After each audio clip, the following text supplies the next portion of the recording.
Signs when you have toxic traits.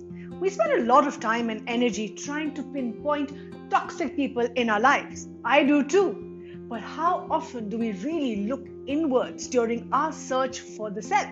Hi, this is Jyotika Bedi, founder of Happiness is Love. The truth is, there are times even the best of us show toxic behaviors, traits, or patterns, including me, without realizing it. Here's exactly how to tell if you're being toxic, if you have those toxic behaviors. What this really means is we have to be self-aware and how to really stop being toxic. What is a toxic person? Let's first understand. A toxic person is someone who regularly displays actions and behaviors that hurt other people or otherwise negatively impact the lives of people around them without sometimes not being aware. And they're usually the main instigating factor of a toxic relationship. Of course, there is a difference between being toxic and acting toxic. The first is when it's ingrained in our personality and we actively enjoy hurting other people, sometimes unknowingly. The second corresponds to aspects of our behavior and attitude. Sometimes, again, without knowing it, these toxic behaviors can take us over. Think about it as a muscle into which you're unknowingly sometimes pumping steroids, and soon it looks like the Hulk.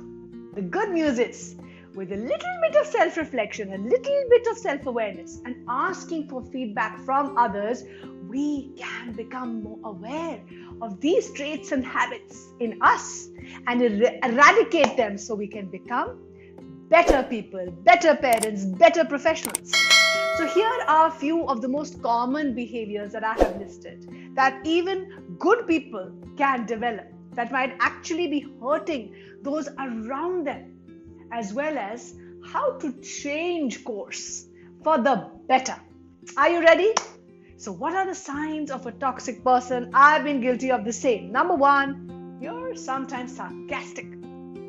The clever retort that's accompanied by a harsh laughter and saying it's funny, we've come to think is a good thing. And perhaps even aspire towards that. That's what we all are made to believe.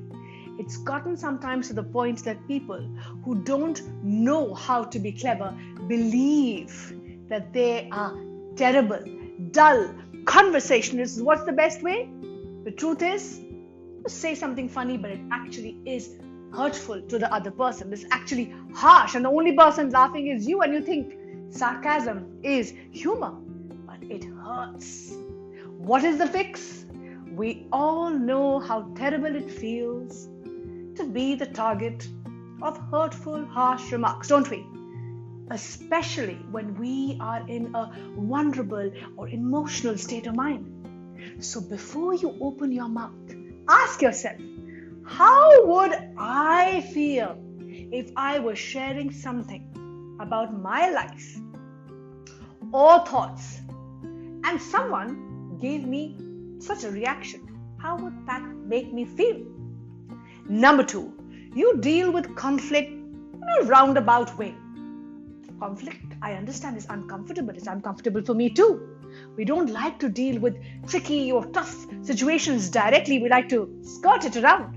So we devise ways of getting around them, don't we? But if you're always beating around the bush and then secretly hostility, sullen behavior, stubbornness, sarcasm, all of these things get amplified and it turns around that you are the one who doesn't have the tools to manage the conflict.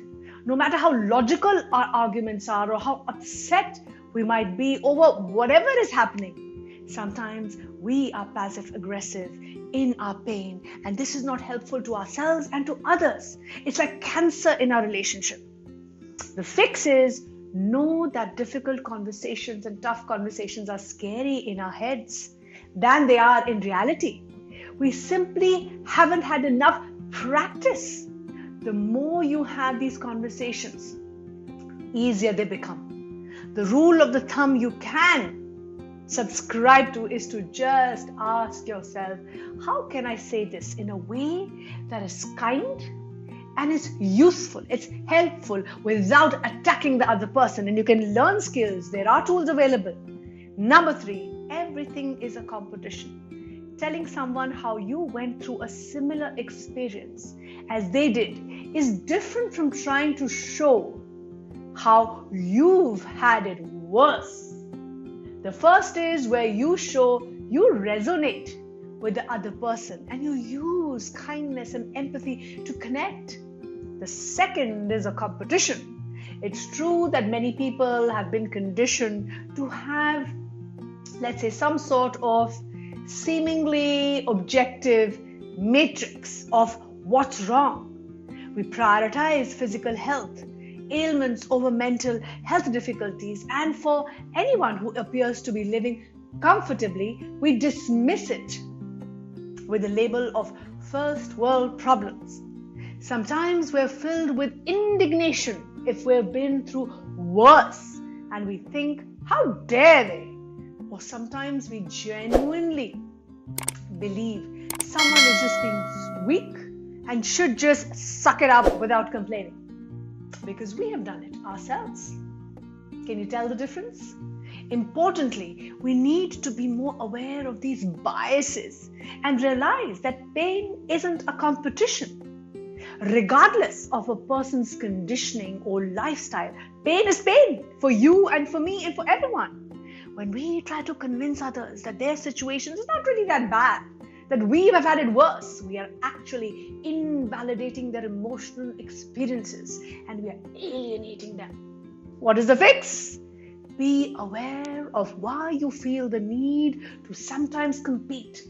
Is it because this is the only way you feel validated, or you feel some respite from your emotional pain? Sometimes honesty is the best gift that we can really give ourselves. No matter how scary it is, it's the greatest blessing for you. This way we can truly have empathy for ourselves and for others, because everybody is in some kind of pain. Everybody's bearing a burden. If you find it hard to express compassion for someone else, perhaps ask yourself, what would I want someone to say to me in this position? Keep turning inwards. Keep turning within yourself. You'll get your answers. Number 4, you turn everything into a joke. We've all met that person who ends up everything in this line, ha ha ha, all is well, and has to make a joke out of everything. Even the most and the saddest stuff, they make a joke.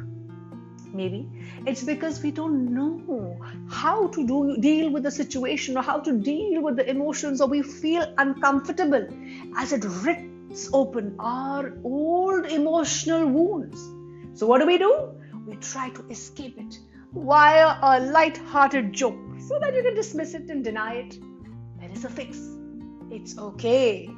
You don't need to have the answer to everything right now. It's okay to not know. And you can learn. You can simply say, I feel a little uncomfortable and a bit uncertain because I'm not used to this. This is a lot more respectful than just laughing, dismissing, judging. And can help your loved ones deepen your relationship, because it really shows that you are being authentic and you care as you navigate through those complications, interactions with your loved ones. Number 5, you want to fix everyone and everything except yourself. Some of us are natural rescuers and fixers. Maybe you've been trained to preempt and solve other people's problems, or we unconsciously get drawn to similar relationships to fix a dynamic when we were helpless and when we were younger. Or maybe you simply just love to provide solutions. You are the solution maker. But this is also a form of emotional labor. And as the work keeps piling up and up and up, so does your distress and so does your resentment. Put simply, other people aren't your projects. And just because we can solve a problem doesn't mean we should jump right in, be the rescuer, be the savior. The responsibility is squarely in the hands of the issue holder, who may not even see it as a problem. You are seeing it as a problem. So what is the fix? Here's the deal. sometimes people aren't really asking for solutions or even for a listening ear, but we unwittingly create trauma from non-existent wounds by probing. What can we do instead is to ask, do you really want to talk about this? If they say no, offer to be there if they change their minds because you've asked. And if a person did not ask for your advice, simply say, I have a suggestion, and then ask, would you like to hear it?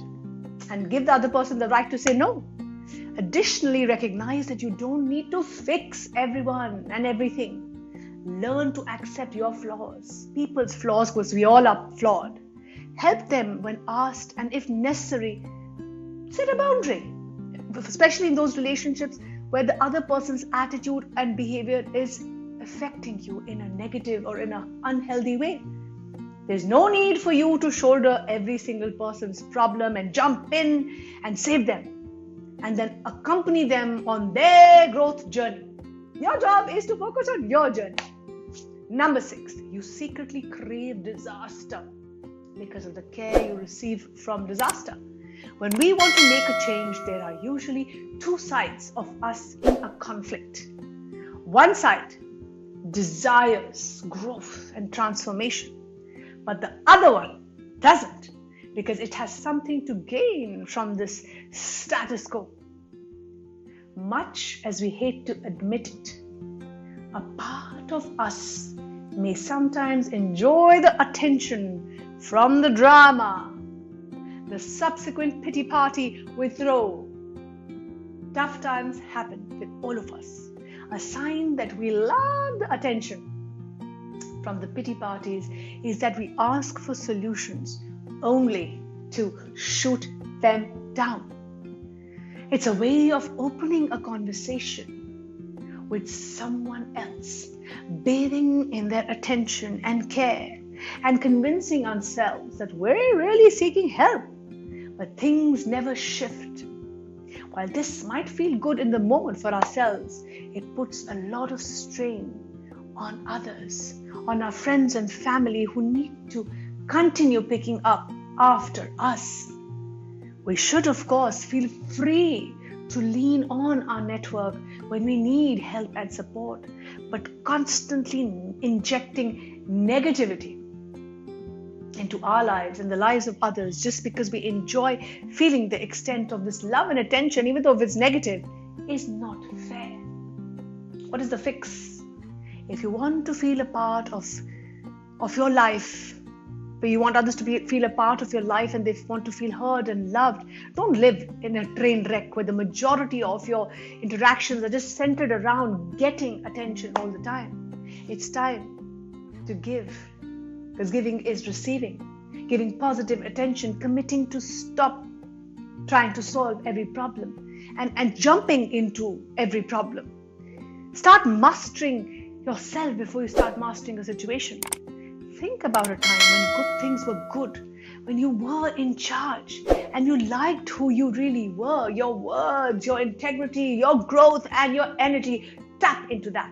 Lean into how that makes you feel and use that energy to propel you to be better, to do better, so that you can then be your bestest version. Number 7, you think pointing out someone's flaws will help them to change. I did this too. One of the most mortifying situations is when someone's well-intentioned gathers others to shame you for a flaw, thinking this will whip you into action. We hear of such stories in families where the flaw may be a mental health difficulty. If you do this, know that it is very hurtful and very alienating, and I am guilty of the same.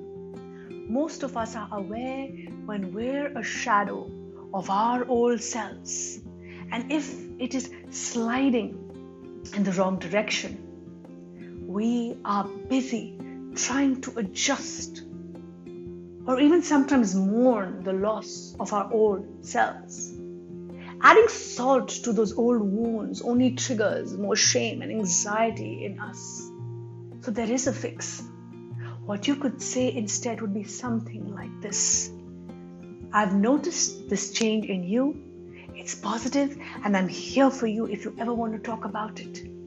Or if it's a change that you want in them, you can talk to them and give them feedback and leave the ball in their court. Number 8, you tell everyone to just change their mindset. I'm guilty of the same. Someone told a student of mine, just be more proactive, when a professor had actually forgotten the deadline for her scholarship application, even though she had repeatedly reminded the professor for months, and this was her career. She was frantic and sad and then furious with her friends and family. We often tend to tell each other to just cheer up, stop thinking about it, be strong, be more logical. We Photoshop our negative emotions because these feelings are uncomfortable and socially unpalatable. But it is irrational to put a rational filter over emotions all the time. There is a fix to this. The only way to master your emotions and difficult situations is to feel them and to allow others to feel them, give them the permission. We must wholly acknowledge the part in our lives. Our emotions are signals and sources of wisdom, rather than telling other people that just suck it up. We wouldn't like it if somebody said that to us. Unfortunate situations happen and they don't just get reset by the push of a mental button or telling everybody that you need to change your mindset. None of that happens. Instead of telling someone to simply change just the way that they're thinking or feeling, just sit down with them. Be a source of emotional support and comfort, and sometimes you need to say nothing, just be there. Your presence is enough.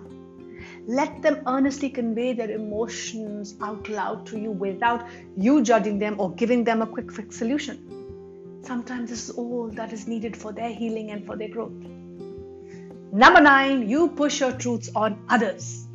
When we discover a solution, especially after feeling stuck for a long time, we want to shout out, don't we, from mountaintops.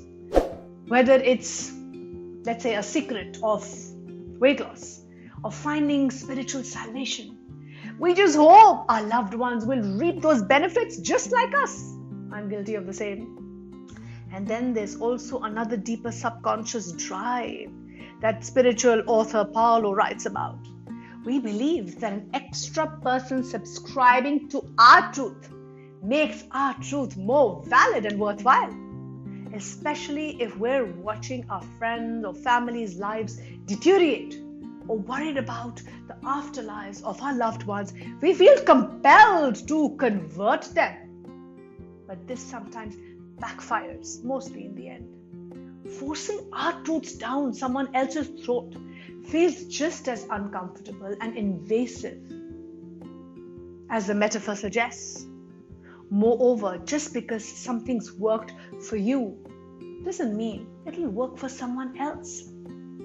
Solutions must be tailored to someone's specific personality, their childhood experiences, their life experiences, and situations which are specific to them. There is a fix. Remember that you're their loved one, not their doctor or their coach. Your role isn't to save them or rescue them or heal them. Simply be the best example for them. Live your life the way you'd like someone else to have been your role model. Be that role model. When they are ready and start asking you, you can gently open the conversation and share your learnings, your growth journey with them. Because our job is to not fix and save. Our job is to love and care and lead by our example. You cannot change other people. People change because they want to change themselves. But yes, you can influence them. You can inspire change. You can impact change. But you cannot change anybody till they want to change or they have the desire to change. So the best is to focus on your learning, on your growth, on your healing, because this will give you the power. It'll give you the strength and the courage to deal with conflict and crisis in your life. And you will emerge to be stronger and wiser. The reason why I've made this video is because I'm aware of my own toxic traits and behaviors as well, and we're all work and learn. It all starts with self-awareness. Changing yourself is superpower. We are not here to change or fix anybody but ourselves. And when you change, your world changes. I hope this video was useful to you. If you're struggling with any aspect of your life, we at Happiness is Love are here for you. We care for you. We are rooting for you. Keep smiling, keep shining, keep inspiring.